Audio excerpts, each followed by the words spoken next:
Sir, नियोजित शिक्षकों को स्वक्षमता परीक्षा देने की क्या आवश्यकता है सर? देखिए, अब सरकार का कहना है कि राज्यकर्मी का दर्जा देंगे तो एक परीक्षा पास करनी पड़ेगी। तो ठीक है, हम लोग इसका स्वागत करते हैं, हम विरोध नहीं कर रहे हैं। तो शिक्षा के साथ खिलवाड़ नहीं होना चाहिए, बच्चों के भविष्य के साथ खिलवाड़ नहीं होना चाहिए। हाँ, लेकिन हाँ, ऑनलाइन एग्जाम नहीं होना चाहिए, ऑफलाइन एग्जाम लीजिए।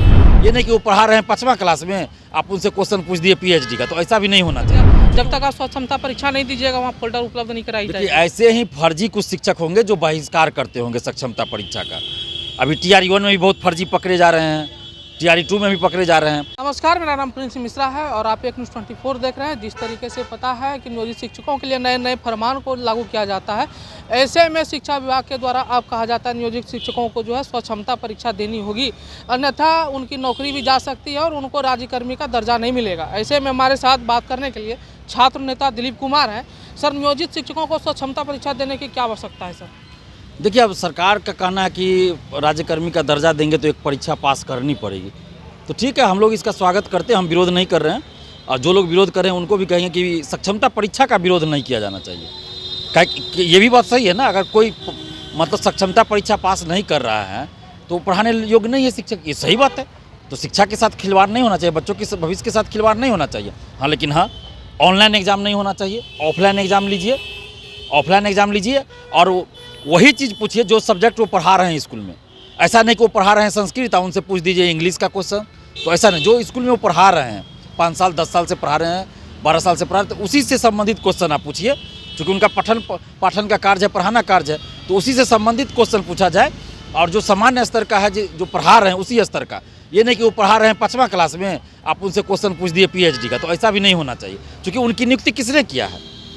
यही नीतीश कुमार जी है ना, मुख्यमंत्री रहे हैं, उन्हीं के कार्यकाल में सारा बहाली हुआ है। तो जो 4 लाख के आसपास नियोजित शिक्षक है, इनकी नियुक्ति तो नीतीश कुमार जी ने किया है। तो अगर यही पहले कह रहे थे कि सही, आज कह रहे हैं कि नहीं गलत है, तो ये तो दोहरी बात हो जाएगी। तो ऐसा नहीं होना चाहिए। सक्षमता परीक्षा का हम समर्थन करते हैं, लेकिन ऑनलाइन नहीं होना चाहिए, ऑफलाइन हो।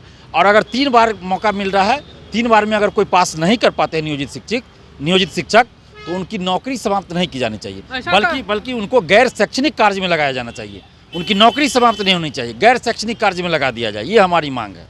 लेकिन नियोजित शिक्षकों की एक बैठक होती है, उसमें कहा जाता है कि हम लोग स्वक्षमता परीक्षा जो है नहीं देंगे, और अगर स्वक्षमता परीक्षा अगर हम लोग देंगे तो हम लोग विरोध इसका करेंगे। ऐसे में जो है विधान सभा का जो है सत्र के दौरान जो है उनका घेराव करने वाला है। तो क्या लगता है कि शिक्षकों का इस तरीके का घेराव करना विधान परिषद का जो उन्होंने आह्वान किया है, तो क्या लगता है ये ठीक है?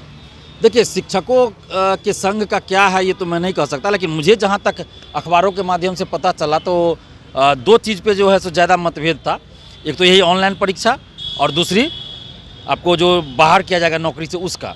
बाकी सक्षमता परीक्षा का तो मैं तो कहूँगा कि दीजिए सभी शिक्षकों से कि सक्षमता परीक्षा दीजिए, ताकि आप पे जो एक आरोप लगता रहा है वो भी गलत साबित हो जाएगा। अभी देखिए आप, ये जो TRE-1-2 में बहुत सारे नियोजित शिक्षक भी आए हैं, टॉपर भी रहे हैं। तो ऐसा नहीं है, शिक्षकों को भी चाहिए कि वो सक्षमता परीक्षा दें, और अपने आप से भी पूछना चाहिए। अगर हज़ारों ऐसे शिक्षक हैं जो फर्जी भी हैं, जिनका अभी तक कह रहे हैं फोल्डर नहीं मिल रहा है। फोल्डर सबसे ज़्यादा समस्तीपुर यहाँ पे देखा जा रहा है कि वहाँ पे फोल्डर देने से मना कर दिया। जब तक आप स्वक्षमता परीक्षा नहीं दीजिएगा वहाँ फोल्डर उपलब्ध नहीं कराई जाएगी। ऐसे ही फर्जी कुछ शिक्षक होंगे जो बहिष्कार करते होंगे सक्षमता परीक्षा का। अभी TRE-1 में भी बहुत फर्जी पकड़े जा रहे हैं, TRE-2 में भी पकड़े जा रहे हैं। तो जो फर्जी होंगे वो तो बहिष्कार करेंगे ही, लेकिन जो रियली में शिक्षक है वो बहिष्कार इसका नहीं करेंगे, वो सक्षमता परीक्षा देंगे। और इनका जो सही डिमांड है उसके साथ हम खड़े हैं। बाकी अगर कुछ गलत डिमांड रहेगा तो उसके साथ हम नहीं रहेंगे। फिलहाल इस वीडियो में इतना ही। आपकी क्या प्रतिक्रिया हमें कमेंट करके जरूर बताइएगा। कैमरामैन राहुल के साथ प्रिंस मिश्रा, पटना। धन्यवाद।